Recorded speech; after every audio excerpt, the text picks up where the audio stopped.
How to win every argument is not a guide to truth, but a map of the terrain of argumentation. It doesn't teach you what to think, but rather how people win debates, sometimes by bending, twisting, or even breaking the rules.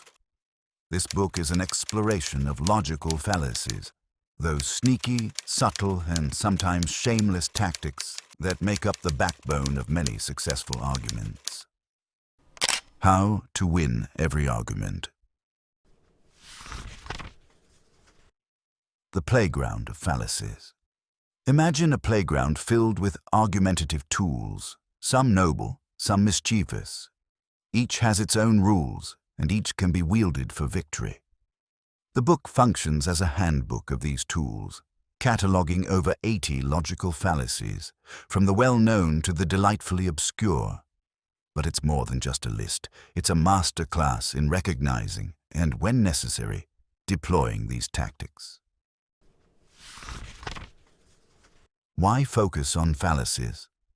Why, you might ask, would anyone want to study the dark arts of argument? The answer is disarmingly simple, because arguments are everywhere. From politics to the workplace, from the dinner table to social media, arguments shape opinions, decisions, and destinies. Knowing how these tactics work gives you a double advantage. You can spot when they're used against you and decide if, when, and how to use them yourself. Structure and approach. Each fallacy in the book is presented with a clear definition, an example, and a brief discussion of why it works or fails. The tone is light, often humorous, but always sharp. The book doesn't advocate dishonesty. Rather, it arms the reader with awareness. Whether you want to win arguments, avoid being fooled, or simply marvel at the ingenuity of human reasoning, this book is your toolkit. Major themes and key fallacies. 1. The appeal to emotion. Ever noticed how some arguments seem more about tugging at your heartstrings than proving a point? That's the appeal to emotion. Instead of presenting logical evidence, the speaker tries to manipulate feelings, fear, pity, anger, to sway the audience. The tactic is effective because humans are emotional creatures, often making decisions based on feelings rather than facts. 2. The straw man.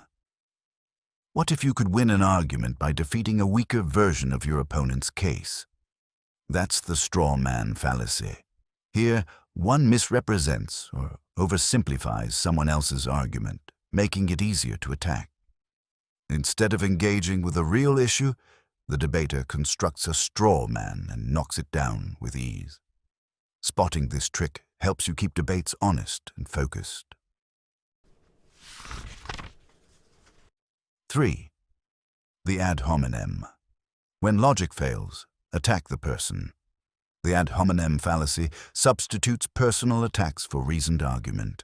Instead of addressing what's being said, the debater goes after who is saying it, questioning their character, motives, or background.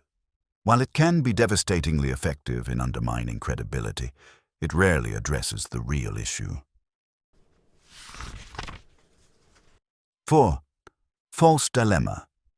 Ever been told there are only two choices when you sense more?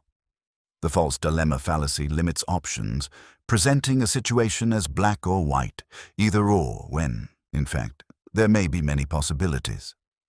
This tactic pressures the opponent to accept an artificially limited choice, often steering them toward the desired conclusion. 5. Slippery slope. One claim leads to another, and before you know it, disaster looms. The slippery slope fallacy argues that a small step will inevitably lead to a chain of related and often dire events. While sometimes true, this logic usually exaggerates outcomes to scare or persuade. Recognizing it helps separate reasonable caution from unwarranted alarmism. 6. Circular reasoning. Sometimes arguments chase their own tails.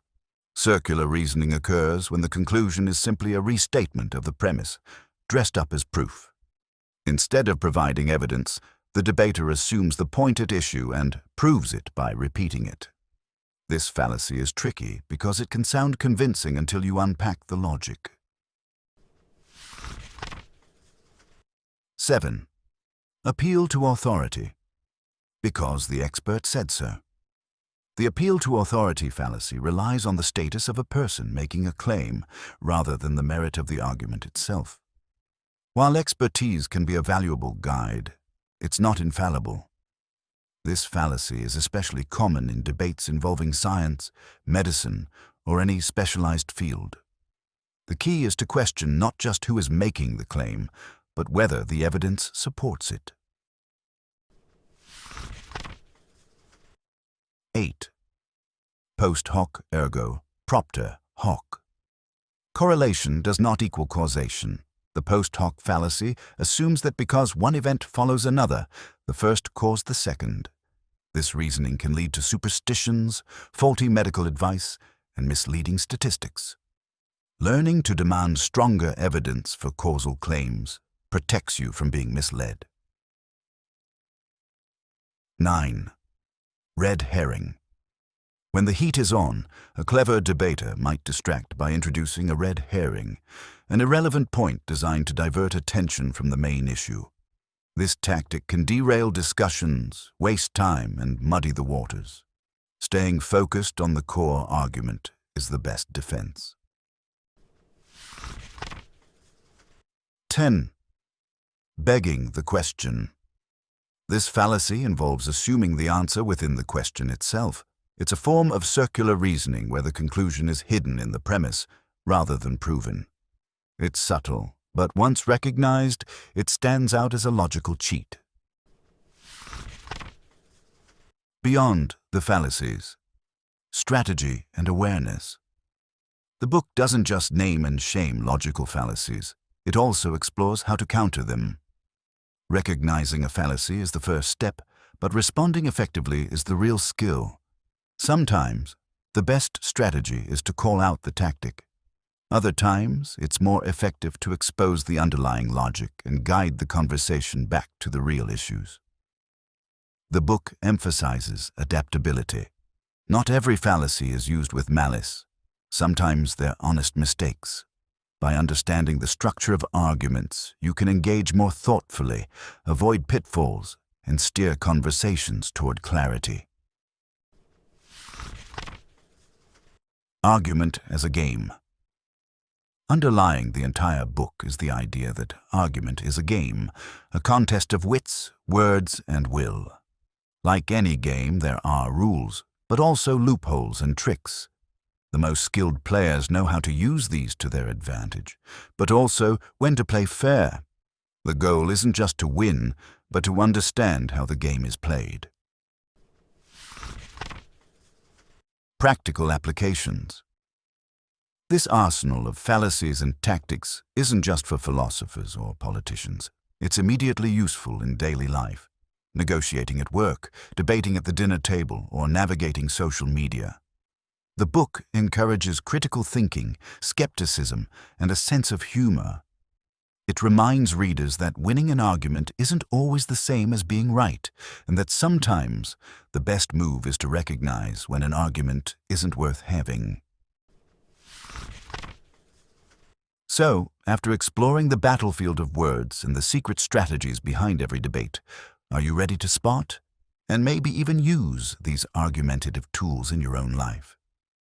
Will you let the tricks of rhetoric trip you up, or will you turn the tables the next time someone tries to win you over with a sneaky fallacy? If every conversation is a contest, what new moves will you make? And most importantly, which arguments will you choose to win, and which will you let go? Let us know in the comments. Because the debate never really ends, does it? This is BitBooks, where every book sparks a bigger question. What will you ask next?